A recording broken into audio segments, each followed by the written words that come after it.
গল্পতরু চ্যানেলে আপনাদের সাথে আছি আমি রাজ। পড়ছিলাম হুমায়ুন আহমেদের উপন্যাস দেয়াল। আজ পড়ছি এর ৪র্থ পর্ব। ছানু ভাই হাসি খুশি মধ্যবয়স্ক একজন মানুষ। বেটে গোলাকার চেহারা, মাথা ভর্তি কাঁচা পাকা বাবরি চুল, অমায়িক কথাবার্তা। ছানু ভাই সরফরাজ খানের সঙ্গে কোলাকুলি করে গাঢ়স্বরে বলল, ভাই সাহেব কেমন আছেন? বাড়িঘরের কথা মনে পড়ে না? আফসোস। সরফরাজ খান বললেন, বাড়িঘর তো আপনি দখল করে নিয়েছেন, মনে পড়লেই বা কি, না পড়লেই বা কি। ছানু ব্যথিত গলায় বললেন, আমি যদি দখল নিয়ে থাকি তাহলে ১০ জনের মোকাবেলায় আমারে ১০০ বার জুতা পেটা করেন। বাড়িঘর খালি পড়েছিল, গরু ছাগলের আস্থানা হয়েছিল সেখানে। আমি মুজিব সেন্টার করেছি। মুজিব সেন্টারে বঙ্গবন্ধু এবং বাকশাল নিয়ে গবেষণা হবে, এতে আপনার পাপ কাটা যাবে। সরফরাজ খান অবাক হয়ে বললেন, আমার পাপ কাটা যাবে মানে? আমার কি পাপ? ছানু ভাই শান্ত গলায় বললেন, মুক্তিযুদ্ধের সময় আপনি শান্তি কমিটির সঙ্গে হাত মিলাইছিলেন, সেই পাপ। খতিবনগরের পীর সাহেব ছিলেন শান্তি কমিটির চেয়ারম্যান, আপনি তার মুরিদ হয়েছিলেন। নিজ নাতনিকে এক পাকিস্তানি ক্যাপ্টেনের সঙ্গে বিবাহ দেওয়ার ব্যবস্থা করলেন। এই ইতিহাস তো কারো অজানা না। তারপরেও আপনাকে ছোট ভাই হিসেবে একটা পরামর্শ দিই। আপনি বঙ্গবন্ধুর কাছে আমার নামে নালিশ করেন। কিভাবে আমি আপনার বিষয় সম্পত্তি সব দখল করেছি সেটা বলেন। বঙ্গবন্ধু যে হুকুম দেন তা মাথা পেতে নিব। আমার নাম বললেই উনি আমাকে চিনবেন। ওনার জন্য আজ সকালে জিওল কই মাছ পাঠিয়েছি। সরফরাজ খান বললেন, বঙ্গবন্ধুর সঙ্গে আমার যোগাযোগের ব্যবস্থা আছে, আমি ওনাকে জানাবো।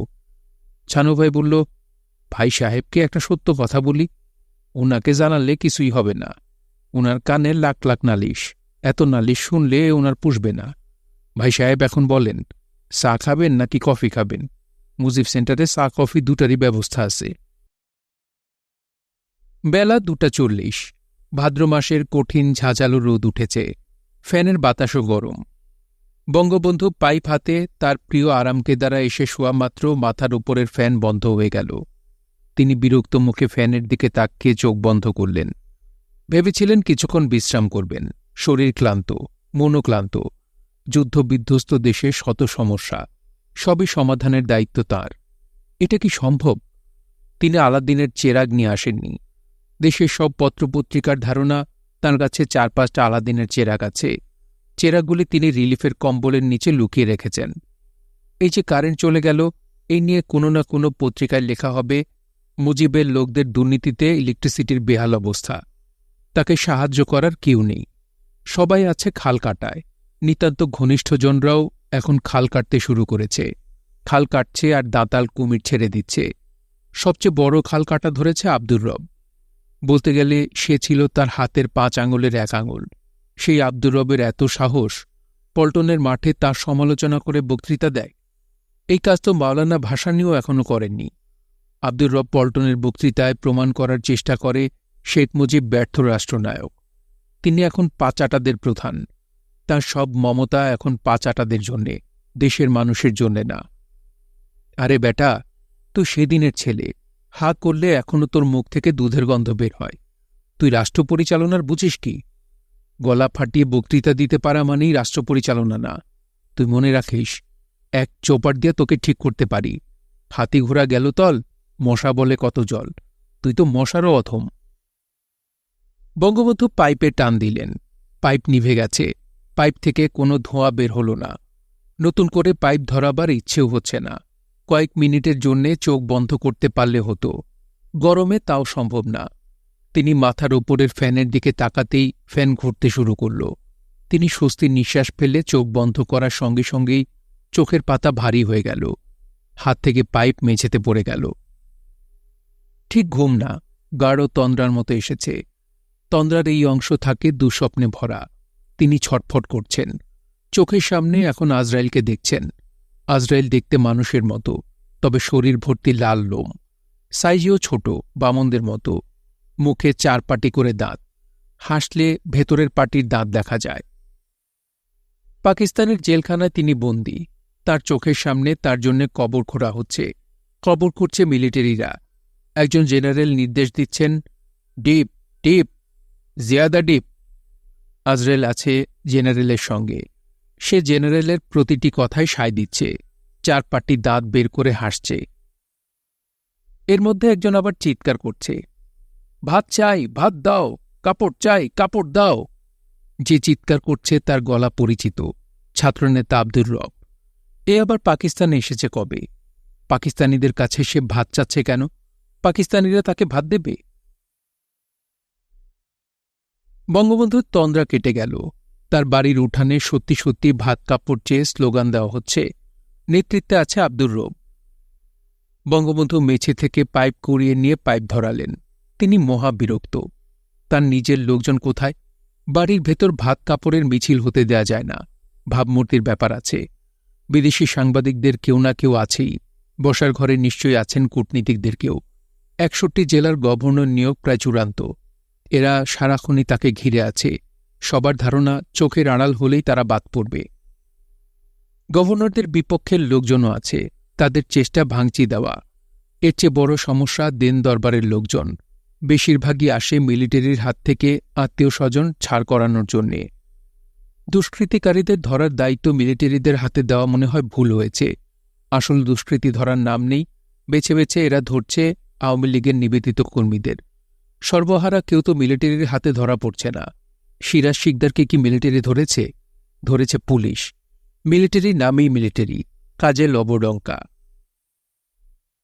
যতই দিন যাচ্ছে মিলিটারির উপর বঙ্গবন্ধু ততই বিরক্ত হচ্ছেন। মিলিটারি হচ্ছে দানব বিশেষ। পাকিস্তানি মিলিটারি যেমন দানব, বাংলাদেশি মিলিটারিও তাই। সেন্ট মার্টিন আইল্যান্ড যদি কোনো কারণে স্বাধীন হয়, তাদের মিলিটারি হয়, তারাও হবে দানব। বঙ্গবন্ধু 25 বছরের জন্য ভারতের সঙ্গে দেশরক্ষা চুক্তি করেছেন। এখন আর মিলিটারির প্রয়োজন নেই। ধীরে ধীরে মিলিটারিদের ক্ষমতা খর্ব করতে হবে। এমনভাবে করতে হবে যেন এরা বুঝতেও না পারে। এক ভোরবেলা ঘুম ভেঙে এরা দেখবে তাদের বুটের নিচে মাটি নেই, বুটের নিচে চোরাবালি। তারা ধীরে ধীরে চোরাবালিতে ডুবতে থাকবে। দানবকে মানব বানানোর এই একটাই উপায়। পাইপ হাতে বঙ্গবন্ধু উঠে দাঁড়ালেন। এখন এক এক করে দর্শনার্থী বিদায় করার পালা। সেদিন তিনি যাদের সঙ্গে দেখা করলেন এবং যে ব্যবস্থা নিলেন তার তালিকা দেওয়া হল। 1. নিবেদিত প্রাণ আওয়ামী লীগের মোজাম্মেলের আত্মীয় স্বজন। মোজাম্মেল ধরা পড়েছে মেজর নাসেরের হাতে। স্থান টঙ্গী। বঙ্গবন্ধু ঘরে ঢোকামাত্র মোজাম্মেলের বাবা ও 2 ভাই কেঁদে বঙ্গবন্ধুর পায়ে পড়ল। টঙ্গী আওয়ামী লীগের সভাপতিও পায়ে ধরার চেষ্টা করলেন, পা খুঁজে পেলেন না। পা মোজাম্মেলের আত্মীয় স্বজনের দখলে। বঙ্গবন্ধু বললেন, ঘটনা কি বলো? টঙ্গী আওয়ামী লীগের সভাপতি বললেন, আমাদের মোজাম্মেল মিথ্যা মামলা জড়িয়েছে। মেজর নাসের তাকে ধরেছে। নাসের বলেছে 3 লাখ টাকা দিলে ছেড়ে দিবে। মিথ্যা মামলাটা কি? মোজাম্মেলের বাবা কাঁদতে কাঁদতে বললেন, খুনের মামলা লাগাই দিয়েছে। টঙ্গী আওয়ামী লীগের সভাপতি বললেন, এই মেজর আওয়ামী লীগ শুনলেই তরবারির মতো জ্বলে উঠে। সে প্রকাশ্যে ঘোষণা করেছে, টঙ্গীতে আমি কোনো আওয়ামী লীগের বদ রাখব না। বঙ্গবন্ধু, আমি নিজেও এখন ভয়ে অস্থির। টঙ্গীতে থাকি না, ঢাকায় চলে এসেছি। বঙ্গবন্ধু বললেন, কান্দিস না, কান্দার মতো কিছু ঘটে নাই। আমি এখনো বেঁচে আছি, মরে যাই নাই, ব্যবস্থা নিচ্ছি। তিনি মোজাম্মেলকে তাৎক্ষণিকভাবে ছেড়ে দেওয়ার আদেশ দিলেন। মেজর নাসেরকে টঙ্গী থেকে সরিয়ে দেওয়ার জরুরি নির্দেশ দেওয়া হল। মূল ঘটনা। সূত্র, Bangladesh legacy of blood, Anthony Mascarenhas. এক নবদম্পতি গাড়িতে করে যাচ্ছিল। দুর্ধর্ষ সন্ত্রাসী মোজাম্মেল দলবল সহ গাড়ি আটক করে। গাড়ির ড্রাইভার ও নববিবাহিত তরুণীর স্বামীকে হত্যা করে। মেয়েটিকে সবাই মিলে ধর্ষণ করে। মেয়েটির রক্তাক্ত ডেড বডি 3 দিন পর টঙ্গী ব্রিজের নিচে পাওয়া যায়। মেজর নাসেরের হাতে মোজাম্মেল ধরা পড়ার পর মোজাম্মেল বলল, ঝামেলা না করে আমাকে ছেড়ে দিন, আমি আপনাকে 3 লাখ টাকা দেব।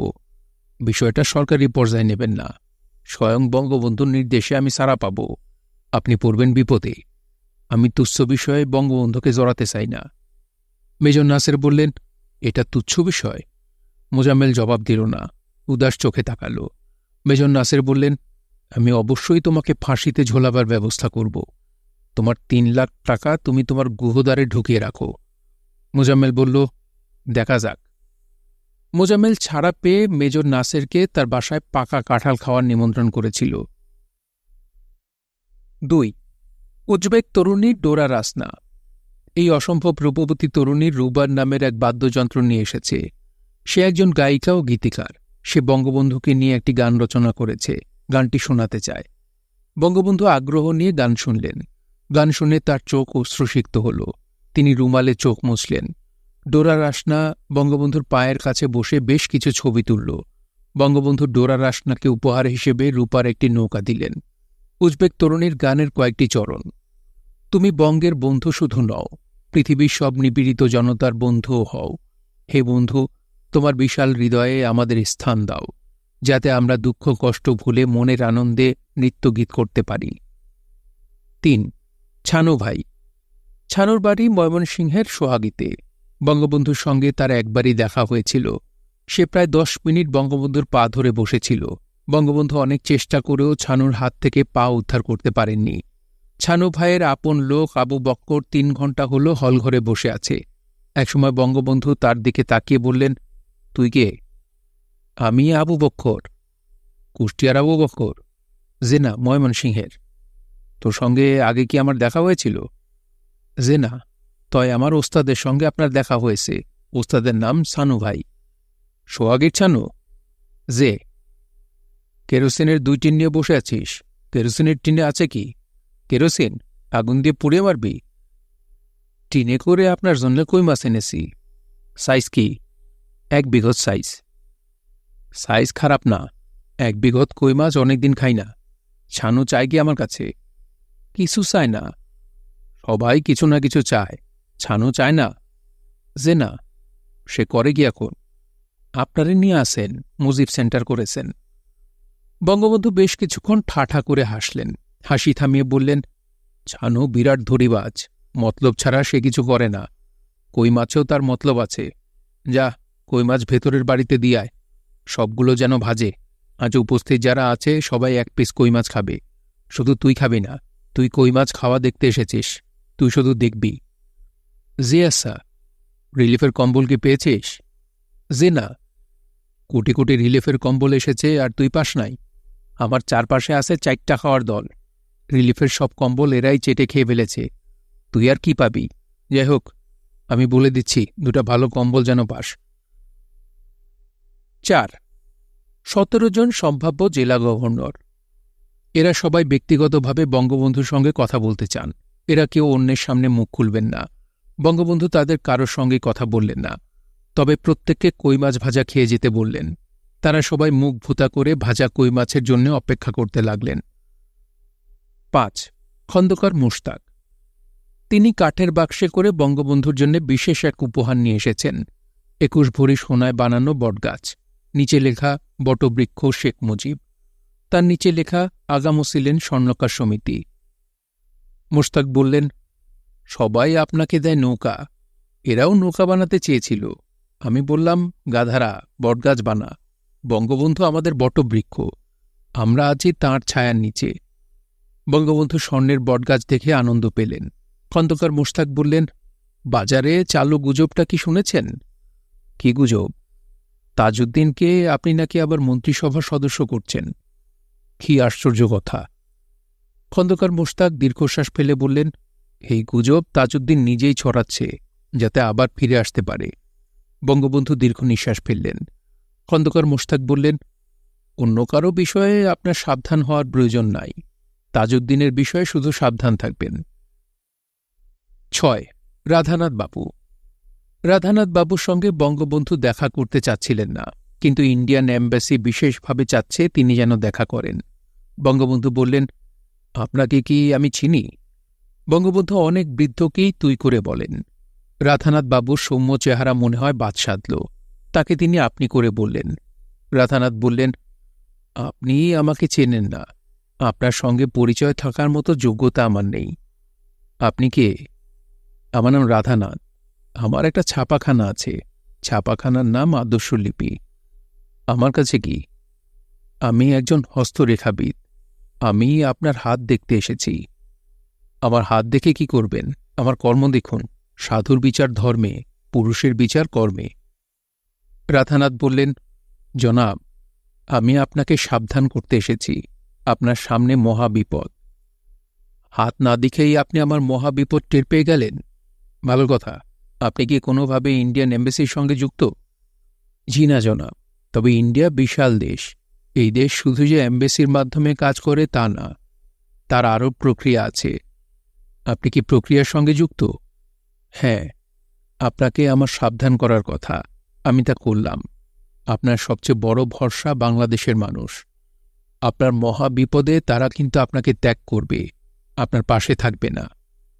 বঙ্গবন্ধু বিরক্ত তিক্ত গলায় বললেন, ইন্ডিয়ান কারো পক্ষে বাংলাদেশের মানুষ চেনার কথা না। আমি আমার মানুষ চিনি জনাব, কিন্তু আমি বাংলাদেশের মানুষ। আমার বাড়ি কিশোরগঞ্জ। আপনার কথা কি শেষ হয়েছে? অপ্রয়োজনীয় কথা শেষ হয়েছে, প্রয়োজনীয় কথাটা বাকি আছে। প্রয়োজনীয় কথা বলে চলে যান, আমি অসম্ভব ব্যস্ত। ভালো কথা, কই মাছ খাওয়ার নিমন্ত্রণ। কই মাছ ভাজা হচ্ছে, 1 পিস খেয়ে যাবেন। এখন বলুন আপনার প্রয়োজনীয় কথা। খন্দকার মুশতাক বিষয়ে আপনাকে সাবধান করতে এসেছি। তিনি চেষ্টায় আছেন আপনাকে সরিয়ে পাকিস্তানের সঙ্গে ফেডারেশন জাতীয় কিছু করার। বঙ্গবন্ধু বিরক্ত গলায় বললেন, খন্দকার মুশতাককে আপনি চেনেন না? আমি চিনি। আমি যদি তাকে বলি 1 মাস ঘাস খেতে হবে, সে 2 মাস ঘাস খাবে। রাধানাথ বাবু দীর্ঘ নিঃশ্বাস ফেলে বললেন, আমরা সবাই ঘাস খাওয়া শিখলে দেশের খাদ্য সমস্যা সমাধান হয়ে যেত। বঙ্গবন্ধু উঠে দাঁড়ালেন। এই আতপাগলাকে সময় দেওয়াই ভুল হয়েছে। বঙ্গবন্ধু মন খারাপ করে 32 নম্বর বাড়ির উঠানে এসে দাঁড়ালেন। সঙ্গে সঙ্গে তার মন ভালো হয়ে গেল। উঠান ভর্তি মানুষ, ভুখা মিছিলের মানুষ না, সাধারণ মানুষ, যারা বঙ্গবন্ধুকে এক নজর দেখতে এসেছে। স্লোগান শুরু হল, জয় বাংলা, জয় বঙ্গবন্ধু। বঙ্গবন্ধু হাসি মুখে তাদের দিকে তাকিয়ে হাত নাড়লেন। ধবধবে সাদা পাজামা পাঞ্জাবি পরা অতি সুপুরুষ এক যুবক দামি ক্যামেরায় মিছিলের ছবি তুলছে। যুবক এক পর্যায়ে ইশারায় বঙ্গবন্ধুর ছবি তোলার অনুমতি প্রার্থনা করল। বঙ্গবন্ধু উচ্চস্বরে বললেন, ছবি তুলতে চাইলে তুলবি, অনুমতির ধার ধারবি না। যুবককে বঙ্গবন্ধুর পরিচিত মনে হচ্ছে, তবে তিনি তার নাম মনে করতে পারছেন না। হঠাৎ হঠাৎ তার এরকম হয়, নাম মনে আসে না। যুবক এসে বঙ্গবন্ধুকে কদমবুসি করল। বঙ্গবন্ধু বললেন, কই মাছ খেয়ে যাবি? কই মাছ ভাজা হচ্ছে। যুবকের নাম ফারুক। সে এসেছে রেকি করতে। মূল আক্রমণের সময় কোন গানার কোথায় থাকবে তা জানা থাকা দরকার। বাড়ি আক্রান্ত হলে পালাবার পথগুলো কি কি তাও জানা থাকা দরকার। ধানমন্ডির পুরনো বাড়িগুলিতে মেথর প্যাসেজ বলে 1 কাঠার মতো ফাঁকা জায়গা থাকে। এ বাড়িতেও নিশ্চয়ই আছে। মেথর প্যাসেজ দিয়ে কেউ যেন পালাতে না পারে। একটি বিশেষ গুজবের কারণে ঢাকা বিশ্ববিদ্যালয়ের শিক্ষকদের মধ্যে আনন্দময় চাপা উত্তেজনা।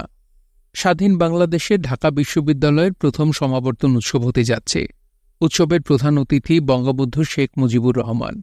শোনা যাচ্ছে সমাবর্তন অনুষ্ঠানে ঢাকা বিশ্ববিদ্যালয়কে জাতীয় বিশ্ববিদ্যালয় ঘোষণা করা হবে। এই বিশ্ববিদ্যালয়ের শিক্ষকেরা আলাদা মর্যাদা পাবেন। তাদের বেতন বৃদ্ধি ঘটবে। সবার বাসস্থানের ব্যবস্থা করা হবে। যারা বাসা পাবেন না তাদের এমনভাবে বাড়ি ভাড়া দেওয়া হবে যেন বিশ্ববিদ্যালয়ের আশেপাশেই বাড়ি ভাড়া করে থাকতে পারেন। ঢাকা বিশ্ববিদ্যালয়ের শিক্ষকেরা হবেন অতিরিক্ত মর্যাদা শিক্ষক। এখানেই শেষ না, আরও আছে। ঢাকা বিশ্ববিদ্যালয় থেকে প্রস্তাব করা হবে যেন বঙ্গবন্ধু বাংলাদেশের আজীবন প্রেসিডেন্ট হন। বঙ্গবন্ধু এই প্রস্তাব বিনয়ের সঙ্গে মেনে নেবেন। ঢাকা বিশ্ববিদ্যালয়ের শিক্ষকেরা এত কিছু পাচ্ছেন, তার বিনিময়ে কিছু তাদের দিতে হবে। এটাই ভদ্রতা এবং শিষ্টতা। শিক্ষকেরা সবাই এদিন বঙ্গবন্ধুর বাকশালে যোগদান করবেন। সব শিক্ষকের বাকশালে যোগদানের অঙ্গীকারনামা একটি রূপার নৌকার খোলের ভেতর ভরে সমাবর্তন অনুষ্ঠানেই বঙ্গবন্ধুর হাতে তুলে দেওয়া হবে। শিক্ষকদের বাকশালে যোগদানের অঙ্গীকারনামায় দস্তখত সংগ্রহ এর মধ্যেই সম্পন্ন হয়েছে। তাদের মধ্যে আগ্রহের কোনো কমতি দেখা গেল না। ক্ষমতার সুনজরে থাকা ভাগ্যের ব্যাপার। হাতে গোনা কিছু শিক্ষক অবশ্যই বাকশালে যোগদানে রাজি হলেন না। তারা ভীত এবং চিন্তিত মুখে সময় কাটাতে লাগলেন। এদের একজন আমি, রসায়ন বিভাগের সামান্য লেকচারার। আমি কেন উল্টা গীত গাইলাম তা নিজেও জানি না। বহুদলীয় গণতন্ত্র, একদলীয় গণতন্ত্র বিষয়গুলি নিয়ে কখনো চিন্তা করিনি। আমার প্রধান এবং একমাত্র চিন্তা লেখালেখি। 3টি উপন্যাস বের হয়ে গেছে। 4র্থ উপন্যাস অচিনপুর রাত জেগে লিখছি। আমাকে ডেকে পাঠালেন অধ্যাপক আলী নওয়াব। ছাত্র অবস্থায় তাকে জমের মতো ভয় পেতাম। শিক্ষক হয়ে সেই ভয় কাটেনি, বরং বেড়েছে। ছাত্র অবস্থায় অনেকের ভিড়ে লুকিয়ে থাকা যেত, এখন তা সম্ভব না। তার সঙ্গে ফিজিক্যাল কেমিস্ট্রি প্র্যাকটিক্যাল ক্লাস নেই। আমাকে সারাক্ষণ তার নজরদারিতে থাকতে হয়। দুপুরের দিকে নওয়াব স্যারের আলসারের ব্যথা ওঠে, তার মেজাজ তুঙ্গে অবস্থান করে। আমি তুঙ্গস্পর্শী মেজাজের সামনে দাঁড়ালাম। স্যার বললেন, বসো। আমার সামনে এসে দাঁড়িয়ে থাকবে না, চেয়ার টেনে বসবে। তুমি এখন আমার ছাত্র না, কলিগ। আমি বসলাম। স্যার বললেন, দুঃখজনক হলেও একটা সত্যি কথা শোনো। বিশ্ববিদ্যালয়ের শিক্ষকেরা হলেন অমেরুদণ্ডী প্রাণী। অমেরুদণ্ডী প্রাণীদের স্রোতের সঙ্গে থাকতে হয়। কি বলছি বুঝতে পারছ? আমি বললাম, পারছি। যাও, জাফরের সঙ্গে দেখা করো। সে যা বলবে সেইভাবে কাজ করবে। আমি বললাম, স্যার, অবশ্যই। অধ্যাপক জাফর মাহমুদ আমার সরাসরি শিক্ষক। তিনি ক্যামব্রিজ বিশ্ববিদ্যালয় থেকে পিএইচডি করেছেন। ডিগ্রির সঙ্গে ব্রাইটনদের কিছু স্বভাবও নিয়ে এসেছেন। সারাক্ষণ সঙ্গে ছাতা রাখেন। রিকশায় যখন ওঠেন, রিকশার হুড ফেলে ছাতা মেলে বসে থাকেন। এই মেধাবী অধ্যাপক মানুষ হিসেবে অসাধারণ। তিনি বিড়াল প্রেমিক। তার ঘর ভর্তি বিড়াল। এর মধ্যে একটি বিড়াল অন্ধ। বিড়ালটি তার অসম্ভব প্রিয়। নিজের শোবার বিছানা তিনি অন্ধ বিড়ালের জন্য ছেড়ে দিয়েছেন। জাফর স্যার সম্পর্কে একটি গল্প আগে বলিনি। এতে মানুষটি সম্পর্কে সবাই কিছু ধারণা পাবেন। তার গাড়ি নেই, সবসময় রিকশায় চলাচল করেন। একদিন তিনি রিকশা থেকে নেমে ভাড়া দিতে গিয়ে দেখেন রিকশাওয়ালার সিটে রক্তের দাগ। স্যার বললেন, এখানে রক্ত কেন? রিকশাওয়ালা জানালো, কিছুদিন আগে তার পাইলসের অপারেশন হয়েছে। ডাক্তার 15 দিন রিকশা চালাতে নিষেধ করেছেন, কিন্তু তার সংসার অচল বলে বাধ্য হয়ে রিকশা নিয়ে বের হয়েছে। স্যার সেদিনই বেতন তুলেছেন। বেতনের পুরো টাকাটা রিকশাওয়ালার হাতে দিয়ে বললেন, এই টাকায় সংসার চালাবে, পুরোপুরি সুস্থ না হয়ে রিকশা চালাবে না, এটা আমার অর্ডার। যাই হোক, আমি জাফর স্যারের সঙ্গে দেখা করলাম। স্যার বললেন, তুমি এখনো পিএইচডি করো নাই। বিশ্ববিদ্যালয়ে মাস্টারি করতে হলে এই ডিগ্রি লাগবেই। তুমি যে কাণ্ড করেছ, এতে সরকারের কাছে বৈরী হয়ে যেতে পারো। তখন স্কলারশিপেরও সমস্যা হবে। আমার আদেশ, তুমি বাকশালের কাগজপত্রে সই করবে। আমি বললাম, আপনার আদেশের বাইরে যাওয়ার প্রশ্নই ওঠে না। বাকশালে যোগদানের কাগজে দস্তখত করার জন্য রসায়ন বিভাগের অফিসে গেলাম।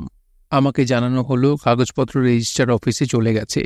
রেজিস্ট্রার অফিসে গিয়ে জানলাম সব কাগজপত্র ভাইস চ্যান্সেলরের বাসায় চলে গেছে। আগামীকাল ভোর 7টা পর্যন্ত সময় আছে ভাইস চ্যান্সেলরের বাসায় গিয়ে বাকশালে ভর্তি হওয়ার। আমি মনে মনে আনন্দিতই হলাম। স্যারকে বলতে পারব চেষ্টা করেছিলাম। আমরা তখন থাকি বাবর রোডের একটা পরিত্যক্ত দোতলা বাড়ির একতলায়। সরকার শহীদ পরিবার হিসেবে আমার মাকে সেখানে বাস করার অনুমতি দিয়েছিলেন। এই নিয়েও লঙ্কাকাণ্ড। এক রাতে রক্ষী বাহিনী এসে বাড়ি ঘেরাও করল। তাদের দাবি এই বাড়ি তাদের বরাদ্দ দেওয়া হয়েছে, রক্ষী বাহিনীর কর্মকর্তা এখানে থাকবেন। মা শহীদ পরিবার হিসেবে বাড়ি বরাদ্দ পাওয়ার চিঠি দেখালেন। সেই চিঠি তারা মায়ের মুখের উপর ছুঁড়ে ফেললেন। এরপর শুরু হলো তাণ্ডব। লেপ তোষক, বইপত্র, রান্নার হাঁড়িকুড়ি তারা রাস্তায় ছুঁড়ে ফেলতে শুরু করল। রক্ষী বাহিনীর একজন এসে মায়ের মাথার উপর রাইফেল তাক করে বলল, এই মুহূর্তে বাড়ি ছেড়ে বের হন, নয়তো গুলি করব। মা বললেন, গুলি করতে চাইলে গুলি করুন, আমি বাড়ি ছাড়ব না। এত রাতে আমি ছেলে মেয়ে নিয়ে কোথায় যাব? আমার ছোট ভাই জাফর ইকবাল তখন মায়ের হাত ধরে তাকে রাস্তায় নিয়ে এলো। কি আশ্চর্য দৃশ্য! রাস্তায় নর্দমার পাশে অভুক্ত একটি পরিবার বসে আছে। সেই রাতেই রক্ষী বাহিনীর একজন সুবেদার মেজর ওই বাড়ির একতলায় দাখিল হলেন। পরিবার পরিজন নিয়ে উঠে পড়লেন। একটি শহীদ পরিবারকে অপমানের হাত থেকে রক্ষা করার জন্য দুজন মহৎপ্রাণ মানুষ এগিয়ে এলেন। একজনের নাম আহমদ সফা। তিনি ঘোষণা দিলেন, বঙ্গভবনের সামনে গায়ে কেরোসিন ঢেলে তিনি আত্মহুতি দেবেন। তিনি 1 টিন কেরোসিন কিনে আনলেন। দ্বিতীয় ব্যক্তিটি হচ্ছেন মাসিক সাহিত্য পত্রিকা সমকালের সম্পাদক সিকান্দার আবু জাফর। দুজনের চেষ্টায় ওই বাড়ির দোতলায় 2 মাস পরে আমরা উঠলাম। একতলায় রক্ষী বাহিনীর সুবেদার। তিনি কঠিন বৈরীভাব ধরলেন। আমাদের বাড়ির ছাদটা ছিল আমার খুব পছন্দের। সন্ধ্যার পর ছাদে হাঁটতাম, পাটি পেতে শুয়ে থাকতাম, আকাশের তারা দেখতাম। রক্ষী বাহিনীর সুবেদার সাহেব একদিন ঘোষণা করলেন, এই বাড়ির ছাদ তাঁর দখলে, আমরা কেউ ছাদে যেতে পারব না। আমাদের রাজি হওয়া ছাড়া আর কোনো পথ ছিল না। আমার ছাদ ভ্রমণ বন্ধ হয়ে গেল। আমরা যে বাড়িতে থাকতাম তার পানির নল সব ভাঙা ছিল। পাইপে করে একতলা থেকে পানি আনার ব্যবস্থা ছিল। সেটাও নির্ভর করত সুবেদার সাহেবের মর্জির ওপর। কোনো কোনো দিন তিনি পাইপ সাপ্লাই বন্ধ করে দিতেন। আমাদের পানি ছাড়াই চলতে হতো, স্নান বন্ধ। আমাদের বাড়ি থেকে সামান্য দূরে পরিত্যক্ত বিশাল এক 3তলা বাড়িতে দলবল নিয়ে থাকতেন বঙ্গবীর কাদের সিদ্দিকী। রক্ষী বাহিনী আমাদের রাস্তায় বের করে দেওয়ার পর সাহায্যের আশায় আমি তাঁর কাছেও গিয়েছিলাম। তিনি অতি তুচ্ছ বিষয়ে তাকে বিরক্ত করায় অত্যন্ত ক্ষুব্ধ হয়েছিলেন। মহাবিপদে মানুষ খড়কুটো ধরে, আমি বঙ্গবীরকে ধরতে গিয়ে দেখি তিনি খড়কুটোর মতোই। সেই সময় ঢাকা শহরে গুজবের অন্ত ছিল না।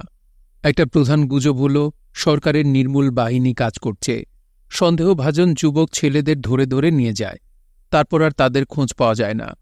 এই গুজবের কিছু সত্যতা থাকতেও পারে। সেই সময় নিজেকে নিয়ে আমি খুব ভীত ছিলাম। রাতে ঘুমাতে যাওয়ার সময় আমার মনে হতো এই বুঝি দরজার কড়া নড়বে, আমাকে ধরে নিয়ে যাবে। শেখ কামালের নামে ভয়ঙ্কর সব গুজব কিংবা রটনা প্রচলিত ছিল। এর একটি ব্যাংক ডাকাতি বিষয়ক। আমি এই গুজব তখনও বিশ্বাস করিনি, এখনও করি না। সর্বময় ক্ষমতার অধিকারী প্রধানমন্ত্রীর ছেলেকে বাড়তি অর্থের জন্য ডাকাতি করার প্রয়োজন পড়ে না। দুঃখের সঙ্গে বলছি, সেই সময় নিজ দেশে আমাকে মনে হতো পরবাসী। দেশটাকে বুঝতেও পারছিলাম না। মনে হচ্ছিল দেশের এন্ট্রপি শুধুই বাড়ছে। থার্মোডিনামিক্সের দ্বিতীয় সূত্র, এন্ট্রপি হল বিশৃঙ্খলার মাপ। যুদ্ধবিধ্বস্ত একটি দেশকে ঠিকঠাক করে তুলতে সবাই সাহায্য করবে, এটাই আশা করা হয়, এটাই স্বাভাবিক। বাংলাদেশে তখন অস্বাভাবিকের রাজত্ব। সব দল বর্ষার কই মাছের মতো উজিয়ে গেছে। মাঠে নেমেছে সর্বহারা দল। যেহেতু তারা সর্বহারা, তাদের আর কিছু হারাবার নেই। তারা নেমেছে শ্রেণীশত্রু খতমে। তাদের প্রধান শত্রু আওয়ামী লীগ। পত্রিকার পাতা উল্টালেই সর্বহারার হাতে নিহত আওয়ামী লীগ নেতাদের ছবি পাওয়া যায়। সর্বহারাদের সঙ্গে পাল্লা দিয়ে নেমেছে জাতীয় সমাজতান্ত্রিক দল। তারা বাংলাদেশকে বদলে দেবে। বাংলাদেশ হবে সমাজতান্ত্রিক দেশ। বিশেষ ধরনের এই সমাজতন্ত্র কায়েম শ্রেণীশত্রু খতম দিয়ে শুরু করতে হয়। চলছে হত্যাকাণ্ড। গোকুলে বাড়ছে রক্ষী বাহিনী। সাভারে তাদের বিশাল ক্যাম্প। ট্রেনিংয়ে আছেন ভারতীয় মেজর রেড্ডি। রক্ষী বাহিনীর পোশাকও ভারতীয় সেনাবাহিনীর মতো জলপাই রঙের। এই বাহিনীর অফিসাররা ট্রেনিং পেতেন ভারতের দেরাদুন ব্যাটল স্কুল থেকে। রক্ষী বাহিনীর ফরমেশন সাইন ছিল বঙ্গবন্ধু সেই বিখ্যাত তর্জনী। এ থেকে মনে করা স্বাভাবিক বঙ্গবন্ধুর প্রতি সম্পূর্ণ আনুগত্যই ছিল এই বাহিনীর মূল মন্ত্র। এটা স্বাভাবিকও ছিল, কারণ রক্ষী বাহিনীর সব সদস্যই ছিল প্রাক্তন মুজিব এবং কাদের বাহিনী সদস্য। আমি কচ্ছপ স্বভাবের মানুষ। ঝামেলার আঁচ পেলে খোলসের ভেতরে ঢুকে বসে থাকতে পছন্দ করি। খোলসের ভেতর আবদ্ধ থেকে দেশের সে সময়কার রাজনৈতিক বিশ্লেষণ আমার পক্ষে করা কঠিন। তারপরেও মনে হয় রক্ষী বাহিনী ছিল সামরিক বাহিনীর প্রতিপক্ষ। এই বাহিনী এমনভাবে সাজানো ছিল যে অতি দ্রুত তাদের সামরিক বাহিনীর বিপক্ষে দাঁড় করানো যায়। যখন সত্যিকার প্রয়োজন দেখা দিল, তখন রক্ষী বাহিনীর টিকির দেখাও পাওয়া গেল না। অল্প কিছু সেনা সদস্যের বিদ্রোহ দমন তাদের কাছে কোনো ব্যাপারই ছিল না, বরং তারা উল্টোটাই করল। সাভারে রক্ষী বাহিনীর সঙ্গে তখন ছিলেন বঙ্গবন্ধুর রাজনৈতিক সচিব তোফায়েল আহমেদ। রক্ষী বাহিনী তোফায়েল আহমেদকে নিয়ে কি করতে হবে জানতে চেয়ে বারবার বিদ্রোহীদের কাছে খবর পাঠাতে লাগল। ভাবটা এরকম যে আমরা ইঙ্গিতের অপেক্ষায়, ইঙ্গিত পেলেই বিদ্রোহী সরকার যা করতে বলবে করব। বান্দা হাজির। রাজনীতির কচকচানি থাকুক, নিজের কথা বলি। আমি তখন চরম অর্থনৈতিক সমস্যার ভেতর দিয়ে যাচ্ছি। আমার বেতন এবং বাবার পেনশনের সামান্য 200 টাকা গোটা পরিবারের সম্বল। মাসের শেষের দিকে মা বের হন ধার করতে। মার পরিচিতজনরা তাঁকে দেখলেই আতঙ্কিত বোধ করেন। গোদের উপরে ক্যান্সারের মতো অপ্রয়োজনীয় মেহমান আমাদের বসার ঘর আলো করে বসে থাকেন। এদের একজন কাইয়ুম ভাই। তিনি অসাধারণ মেধাবী ছাত্র ছিলেন। রাজশাহী বোর্ডে এসএসসি পরীক্ষায় 3rd হয়েছিলেন। ঢাকায় পড়তে এসে তার ব্রেইনে গিট্টু লেগে গেল। পড়াশোনা বাদ দিয়ে তিনি ইসলামী লেবাস গায়ে তুলে নিলেন, দাড়ি রাখলেন, চোখে সুরমা দেওয়া শুরু করলেন। ধর্মের প্রতি প্রবল আসক্তি যে কোনো বয়সেই আসতে পারে, এটা দূষণীয় না। দূষণীয় হল তার মা বাবা ঢাকায় থাকেন। কাইয়ুম ভাই নিজের বাসা ছেড়ে ভোরবেলা আমাদের বাবর রোডের বাসায় চলে আসতেন। নাশতা খেতেন, দুপুরের খাবার খেতেন, রাতের ডিনার শেষ করে নিজের বাসায় যেতেন। পরদিন ভোরে আবার উপস্থিত। খেতে বসে প্রায় সময় বলতেন, খাবারের মান আর একটু উন্নত হওয়া প্রয়োজন। চালের অস্বাভাবিক মূল্যবৃদ্ধির কারণে বাসায় রাতে রুটি খাওয়া হতো। শুকনো রুটি কাইয়ুম ভাইয়ের গলা দিয়ে নামে না বিধায় তার জন্যে ভাত রাঁধা হতো।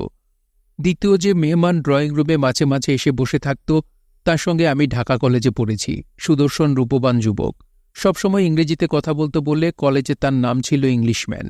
ঢাকা কলেজে পড়ার সময় তার পুরোপুরি মাথা খারাপ হয়ে যায়। তার সঙ্গে সম্পর্ক ছিন্ন হয়। ঢাকা বিশ্ববিদ্যালয়ে মাস্টারি শুরু করেছি। আমার দায়িত্ব ফার্স্ট ইয়ারের ছাত্রদের স্লাইড রুমের ব্যবহার শেখানো। হঠাৎ দেখি ক্লাসে মাথা নিচু করে ইংলিশম্যান বসে আছে। আমি অবাক হয়ে বললাম, তুমি ইংলিশম্যান না? সে উঠে দাঁড়ালো, মাথা নিচু করে বলল, ইয়েস স্যার। আমি বললাম, তুমি আমাকে স্যার বলছো কেন? তুমি আমার বন্ধু। সে বলল, now you are my respected teacher. তার কাছে শুনলাম অনেকদিন মস্তিষ্ক বিকৃতি রোগে ভুগে এখন সে সুস্থ হয়েছে, আবার পড়াশোনা শুরু করেছে। আমি তাকে বাবুর রোডের বাসায় নিয়ে গেলাম। তার জন্যে আমি অত্যন্ত ব্যথিত বোধ করছিলাম। তাকে বললাম, পড়াশোনায় সব রকম সাহায্য আমি করব, আমাকে স্যার ডেকে লজ্জা দিও না। আগে যেভাবে হুমায়ুন ডাকতে, এখনও তাই ডাকবে। 3 থেকে 4 মাস ক্লাস করার পর আবার সে পাগল হয়ে গেল। একদিন হতভম্ব হয়ে দেখি সম্পূর্ণ নগ্ন অবস্থায় সে ইউনিভার্সিটিতে এসেছে। রসায়ন বিভাগের প্রতিটি রুমেই সে ঢুকে ব্যাকুল হয়ে বলছে, হুমায়ুন কোথায়? Humayun, my friend and my respected teacher Humayun. সে শুধু রসায়ন বিভাগে না, বাবুর রোডে আমার বাসাতেও হানা দিতে শুরু করল। সপ্তাহে 2 থেকে 3 দিন সে আসবেই। একটি যুবক ছেলে সম্পূর্ণ নগ্ন হয়ে বসার ঘরে সারাদিন বসে আছে। ভয়ঙ্কর দৃশ্য। শুধু একজন বিষয়টাকে স্বাভাবিকভাবে নিতেন, তিনি কায়ুম ভাই। জাব্বা জব্বা পরা মওলানা, পাশে নগ্ন ইংলিশম্যান।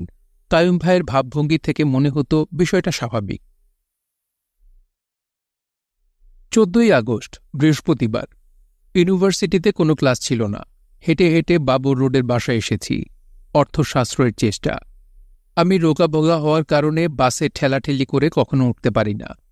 রিকশা নেওয়ার প্রশ্নই আসে না। বাসায় ঢুকে দেখি কায়ুম ভাই এবং ইংলিশম্যান পাশাপাশি বসা। ইংলিশম্যান যথারীতি নগ্ন। কায়ুম ভাই বললেন, হুমায়ুন, তোমরা তরকারিতে বেশি ঝাল দাও, আমি এত ঝাল খেতে পারি না। তোমার মাকে আমার জন্য কম ঝালের তরকারি রাখতে বলবে। আমি দীর্ঘ নিঃশ্বাস ফেললাম। একবার ভাবলাম বলি, অনেক যন্ত্রণা করেছেন, এখন আমাদের মুক্তি দিন। বলতে পারলাম না। যৌবনের শুরুতে আমি অনেক ভদ্র, অনেক বিনয়ী ছিলাম। ইংলিশম্যান আমাকে দেখেই উঠে দাঁড়িয়ে পড়েছিল, মনে হয় শিক্ষকের প্রতি সম্মান দেখে দাঁড়ানো। কায়ুম ভাইয়ের কথা শেষ হওয়া মাত্র সে গলা নামিয়ে বলল, হুমায়ুন, আমাকে একটা প্যান্ট দাও।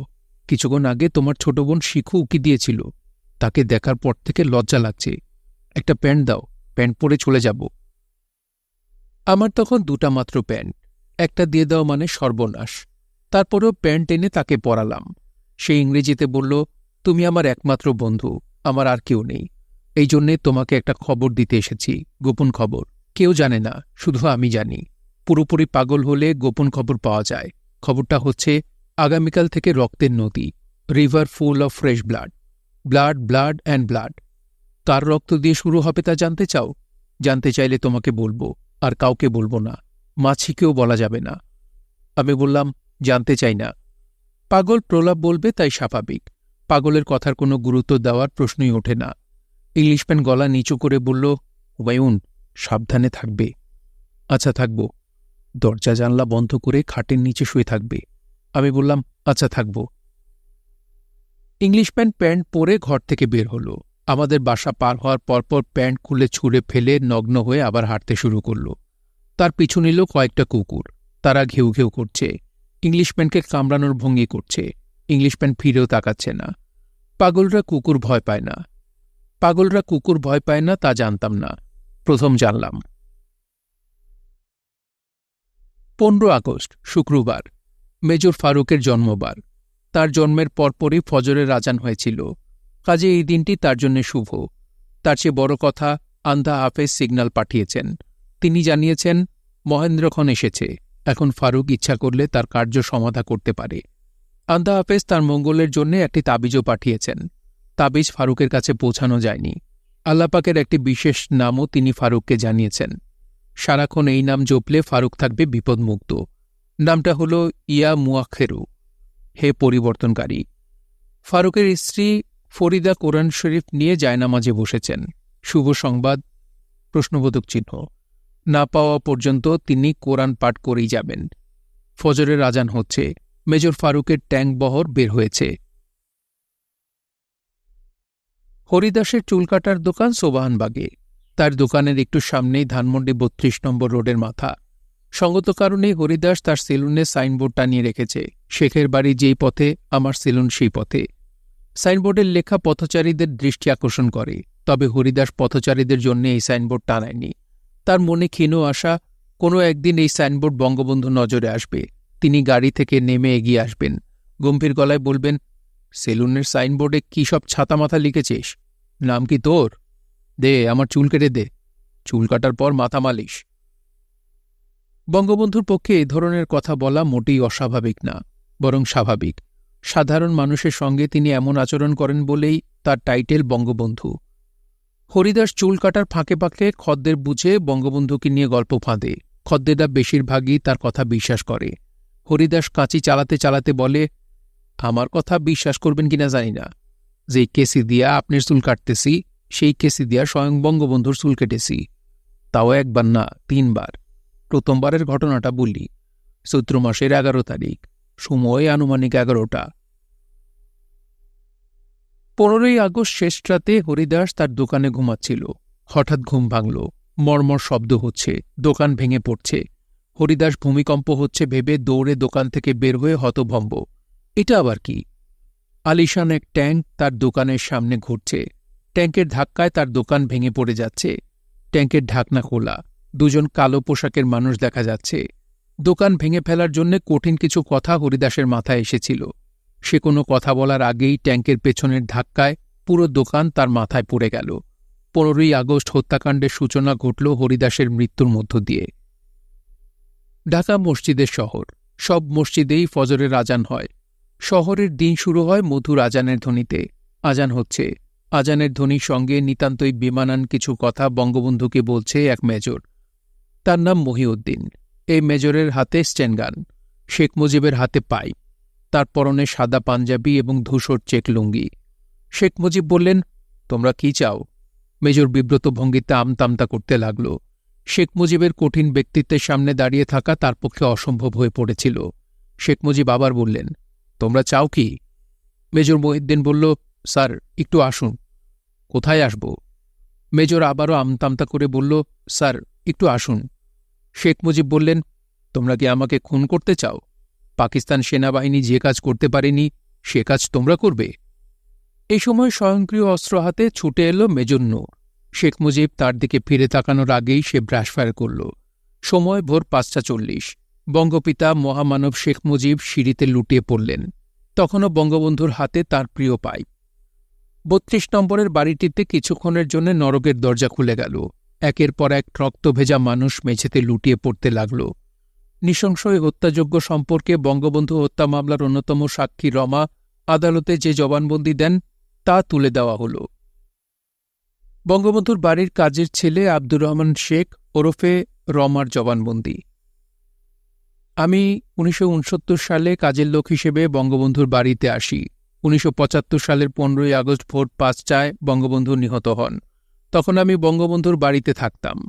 ওই দিন অর্থাৎ ঘটনার দিন রাত্রে আমি এবং সেলিম দোতলায় বঙ্গবন্ধুর বেডরুমের সামনে বারান্দায় ঘুমিয়েছিলাম। আনুমানিক ভোর 5টার দিকে হঠাৎ বেগম মুজিব দরজা খুলে বাইরে আসেন এবং বলেন যে সেনিয়াবাদের বাসায় দুষ্কৃতিকারীরা আক্রমণ করেছে। ওই দিন 3 তলায় শেখ কামাল এবং তার স্ত্রী সুলতানা ঘুমিয়েছিল। ওই দিন শেখ জামাল এবং তার স্ত্রী রোজি এবং ভাই শেখ নাসের দোতলায় ঘুমিয়েছিল। বঙ্গবন্ধু ও তার স্ত্রী এবং শেখ রাসেল দোতলায় একই রুমে ঘুমিয়েছিল। নিচতলায় পিএম মহিতুল ইসলাম সহ অন্যান্য কর্মচারী ছিল। বেগম মুজিবের কথা শুনে আমি তাড়াতাড়ি লেকের পাড়ে যেয়ে দেখি কিছু আর্মি গুলি করতে করতে আমাদের বাড়ির দিকে আসিতেছে। তখন আমি আবার বাসায় ঢুকি এবং দেখি পিএ রিসিপশন রুমে বঙ্গবন্ধু তার সাথে কথা বলিতেছে। আমি পিছনে সিঁড়ি দিয়ে দোতলায় এসে দেখি বেগম মুজিব দোতলায় ছোটাছুটি করছে।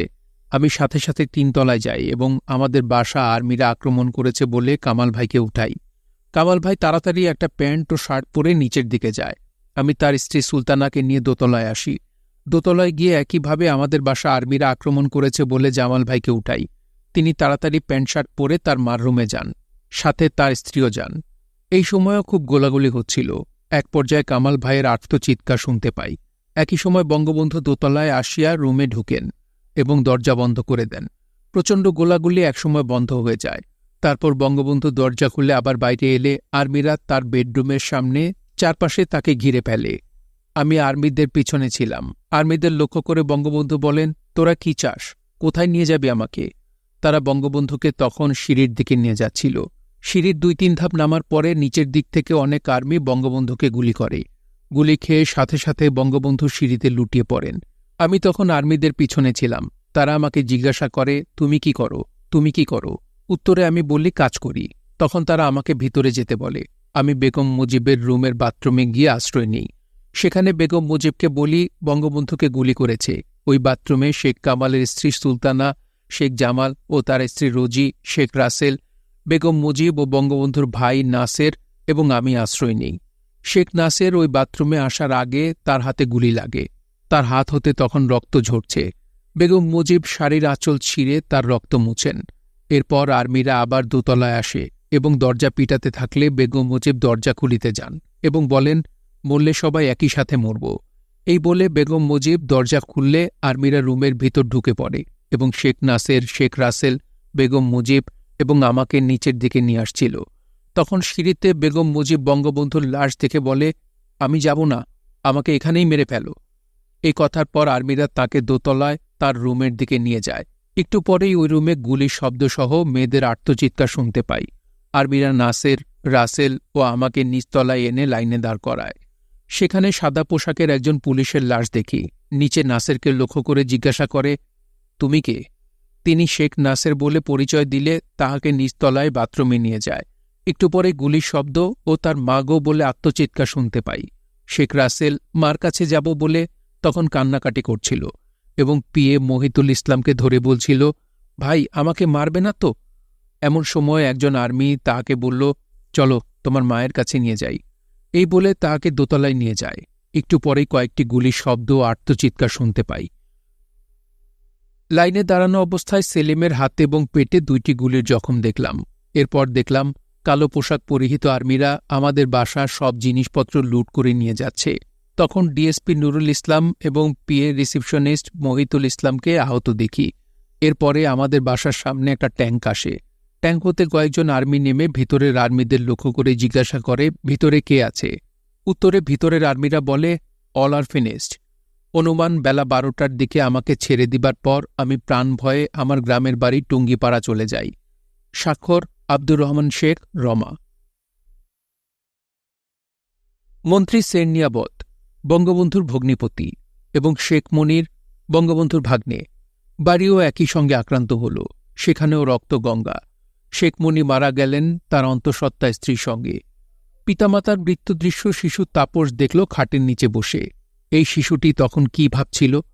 ক্যাবিনেট মন্ত্রী সেরনিয়াবত মারা গেলেন তার 10-15 বছরের 2 কন্যা, 11 বছর বয়সী এক পুত্র এবং মাত্র 5 বছর বয়সী এক নাতির সঙ্গে।